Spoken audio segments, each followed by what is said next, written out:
आज का विषय है आरबीसी। आरबीसी का फुल फॉर्म क्या होता है? Red blood cell. आरबीसी को हम लोग क्या बोलते हैं? एरिथ्रोसाइट्स भी कहा जाता है। एरिथ्रो का अर्थ क्या होता है? रेड, और साइट्स का अर्थ होता है सेल।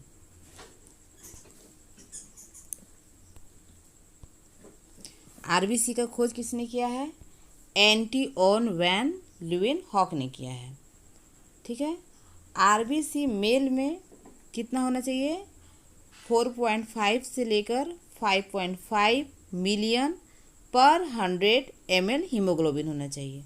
और फीमेल में कितना होना चाहिए? 4 से लेकर 4.5 मिलियन पर 100 ml हीमोग्लोबिन होना चाहिए।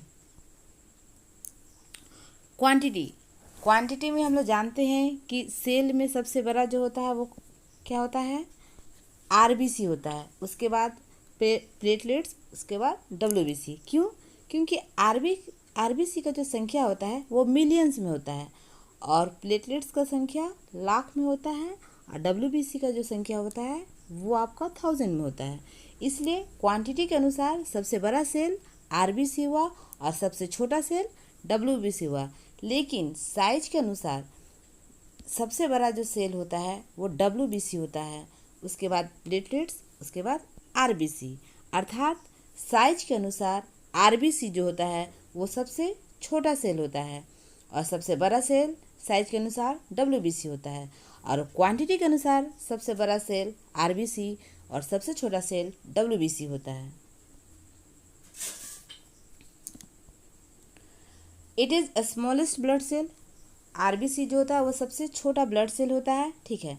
एक सवाल आता है कि 1 केजी बच्चा में कितना ब्लड होता है? तो 700 से लेकर 800 ml ब्लड होता है। हम लोग जानते हैं कि आरबीसी का जो कलर होता है वो रेड होता है। वो रेड क्यों होता है? हीमोग्लोबिन के कारण। और आरबीसी का जो निर्माण होता है वो कहाँ होता है? बोन मेरो में होता है। आरबीसी का जो जीवन काल होता है वो कितना होता है? 120 दिनों का होता है। आरबीसी जो था, आरबीसी का डेट कहाँ पर होता है? लीवर या फिर स्प्लीन में होता है। ठीक है। लीवर और स्प्लीन दोनों को ग्रेवयार्ड ऑफ आरबीसी यानी कि आरबीसी का कब्रिस्तान कहा जाता है। ठीक है।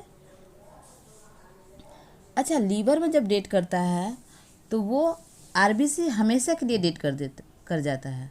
लेकिन वही अगर स्प्लीन में डेट करता है तो कुछ समय के बाद या कुछ दिन के बाद फिर से वो रीजनरेट होकर वापस स्प्लीन में जमा होने लगता है। यही कारण है कि स्प्लीन को ब्लड बैंक ऑफ आरबीसी कहा जाता है। ठीक है। आरबीसी का शेप कैसा होता है? बाइकॉनकेव अर्थात अंडाकार का होता है। आरबीसी को ब्रेनलेस कहा जाता है। आरबीसी को ब्रेनलेस क्यों कहा जाता है? क्योंकि आरबीसी क्या है? एक सेल है। ठीक है। और हम लोग जानते हैं कि सेल के अंदर क्या होता है? न्यूक्लियस अर्थात केंद्रक होता है, जिसका काम क्या है? पूरे सेल को कंट्रोल करना। लेकिन जो मेच्योर आरबीसी होता है उसके अंदर न्यूक्लियस नहीं होता है। यही कारण है कि आरबीसी को ब्रेनलेस कहा जाता है। लेकिन इसमें अपवाद के रूप में कैमल और लामा है। ठीक है। लामा किसको कहते हैं? छोटा ऊँट है जो कि पहाड़ों पर चलता है। Function of RBC. आरबीसी का क्या कार्य है? तो इसका जो मेन काम है, यह कोशिकाओं तक ऑक्सीजन को लेकर के जाता है और CO2 को वापस लाता है। ठीक है। इसका मेन काम क्या है? कोशिकाओं तक ऑक्सीजन को लेकर जाना और कार्बन डाइऑक्साइड को वापस लेकर आना। ठीक है।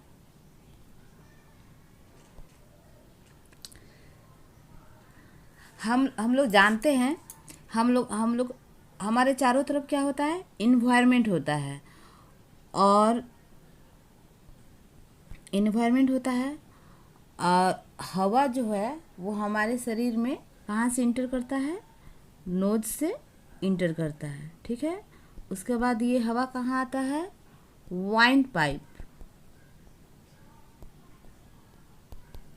जिसको हम लोग क्या बोलते हैं, श्वास नली या फिर वायु नलिका। वाइंड पाइप जो होता है वो किससे कनेक्ट होता है, लंग्स से कनेक्ट होता है, ठीक है। लंग्स में क्या होता है, ब्लड होता है, ब्लड में क्या होता है, आरबीसी होता है, और आरबीसी के अंदर क्या होता है, हीमोग्लोबिन होता है। तो वो जो हीमोग्लोबिन होता है वो हवा को क्या करता है, हवा जो आया हुआ रहता है उस हवा में से ऑक्सीजन को क्या करता है, ऑक्सीजन के साथ बाइंड हो जाता है, और बाकी जितने भी गैस होते हैं वो सभी गैस जिस रास्ता से आए थे उसी रास्ता से वापस चले जाते हैं, अर्थात नाक से आए थे नाक के द्वारा वापस चले जाते हैं, ठीक है। तो इसमें एक सवाल हो रहा है कि हवा क्या है, तो एयर जो है वो मिक्सचर ऑफ गैस होता है, क्योंकि हवा में सिर्फ ऑक्सीजन नहीं होता है, आपका हाइड्रोजन होता है, नाइट्रोजन होता है, कार्बन डाइऑक्साइड होता है, सभी गैस का मिश्रण होता है। लेकिन हीमोग्लोबिन सिर्फ ऑक्सीजन को ही क्यों अपने साथ रखता है, और भी तो गैस को रख सकता है, हाइड्रोजन, नाइट्रोजन, किसी को भी रख सकता है। तो इसका मेन कारण ये है कि ऑक्सीजन में ही ग्लूकोज को बर्न करने का, ये जो हम लोग जो फूड लेते हैं उसको बर्न करने का कैपेसिटी होता है। ऑक्सीजन ही ऑक्सीडेशन कर पाता है, ठीक है, फूड का, यही कारण है। और किसी में ब्रेक करने का कैपेसिटी नहीं होता है, इतना कैपेसिटी किसी में भी नहीं है जो फूड को ब्रेक कर सके, इसलिए ऑक्सीजन हम लोगों के लिए ज़रूरी है। जब हीमोग्लोबिन ऑक्सीजन के साथ बाइंड होगा तो क्या बनेगा, ऑक्सी हीमोग्लोबिन बनेगा, ठीक है, ऑक्सी हीमोग्लोबिन बनेगा। उसके बाद ये ऑक्सी हीमोग्लोबिन क्या करे, ग्लूकोज के पास ऑक्सीजन को छोड़ देगा। तो ग्लूकोज का फॉर्मूला क्या हुआ, C6H12O6, ठीक है। और ये जब ऑक्सीजन क्या करेगा, ग्लूकोज के पास आएगा तो ये ऑक्सीजन ग्लूकोज को क्या करेगा, ब्रेक डाउन करेगा। अब ब्रेक डाउन करने के बाद कार्बन डाइऑक्साइड, वाटर और ATP का निर्माण करेगा, ठीक है। ATP जो होता है ये कहाँ पर संचित हो जाएगा, स्टोक हो जाएगा, माइटोकॉन्ड्रिया में। तो एक सवाल आता है कि मानव में ऊर्जा किस रूप में संचित होता है या किस रूप में पाया जाता है, तो ATP के रूप में पाया जाता है, ठीक है। और ये वाटर, मानव हम लोग जानते हैं हमारे शरीर में 70% क्या है, वाटर है, तो ये हमारे शरीर में रह जाएगा। और कार्बन डाइऑक्साइड को क्या करेगा, कार्बन डाइऑक्साइड को हीमोग्लोबिन वापस अपने साथ लेकर के चला जाएगा। अच्छा, ये जो ग्लूकोज है, ग्लूकोज को कौन लाया था, हम लोग पहले ही पढ़ चुके हैं, प्लाज्मा जो है ग्लूकोज को लाने का काम करता है। तो प्लाज्मा ग्लूकोज को लाया था, और ऑक्सीजन तो हीमोग्लोबिन, ऑक्सी हीमोग्लोबिन के थ्रू ऑक्सीजन यहाँ पर आया, और ऑक्सीजन क्या किया, ग्लूकोज को ब्रेक डाउन करके कार्बन डाइऑक्साइड, वाटर और ATP का निर्माण किया। ATP जो है, ATP कहाँ, माइटोकॉन्ड्रिया में संचित रहेगा, ठीक है। जब हम लोग उपवास या कुछ भी करते हैं, भूखे रहते हैं जी, कहाँ से हम लोग को मिलता है, यही ATP माइटोकॉन्ड्रिया से हम लोग को एनर्जी मिलता है, वहीं से वो भोजन हम लोग लेते हैं। पिगमेंट या फिर श्वसन वर्णक किसे कहा जाता है, तो हीमोग्लोबिन को कहा जाता है। उसके बाद एक सवाल आता है, एक हीमोग्लोबिन अपने साथ कितना ऑक्सीजन को लेकर के एक बार में आता है, तो एक हीमोग्लोबिन अपने साथ एक बार में 4 मोलेकुल ऑक्सीजन को ट्रांसफ़र करता है एक बार में, 1 2 3 4, ठीक है। फिर से सवाल बोल रहे हैं, एक हीमोग्लोबिन अपने साथ एक बार में कितने मोलेकुल ऑक्सीजन को ट्रांसफ़र करता है, तो 4। इसका आंसर 100% ऑक्सीजन को लेकर के जाता है सेल तक, कौन, हीमोग्लोबिन, ठीक है। लेकिन जब वापस आता है तो कार्बन डाइऑक्साइड को वो 100% लेकर के नहीं आता है, 70 से 75% ही लेकर के वो वापस आता है। बाकी का जो कार्बन डाइऑक्साइड होता है वो क्या करता है, बाकी का जो कार्बन डाइऑक्साइड जो होता है 25 से 30%, वो जो शरीर में जो वाटर होता है उसके साथ रिएक्ट करके आपका कार्बोनिक एसिड का निर्माण करता है। ठीक है, तो ये जो हम लोग जो कि कोल्ड ड्रिंक्स जो पीते हैं उसमें उस कोल्ड ड्रिंक्स में कौन सा एसिड पाया जाता है, तो यही कार्बोनिक एसिड होता है। ठीक है,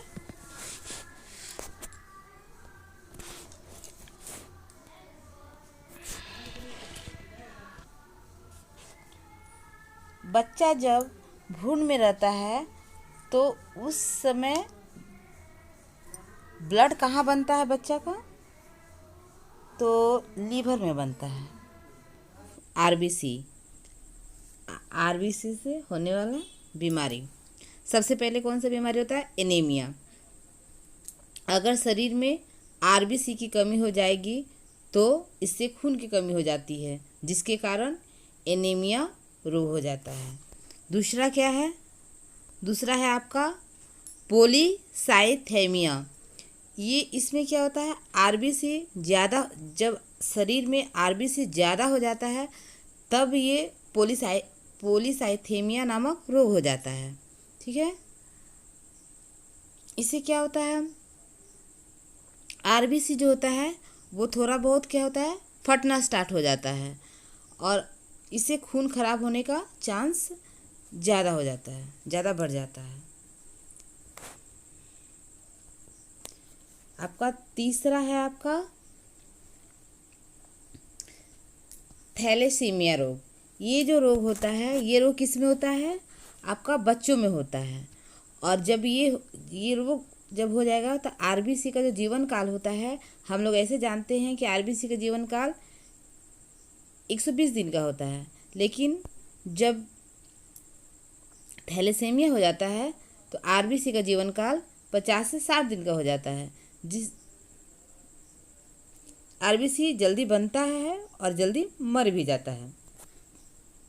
चौथा है आपका सिकिल सेल एनीमिया रोग। ये जो रोग होता है, ये रोग क्या है, एक जेनेटिक डिजीज़ है, आनुवांशिक रोग है। ये जो रोग है बाय बर्थ, जन्म के समय से ही ये रोग होता है। ये जो रोग जब बच्चा माँ के पेट में रहता है तभी ये रोग बच्चा को हो जाता है। इसमें जो आरबीसी का जो स्ट्रक्चर है वो कैसे हाफ मून या फिर हंसिया जैसा हो जाता है। ठीक है,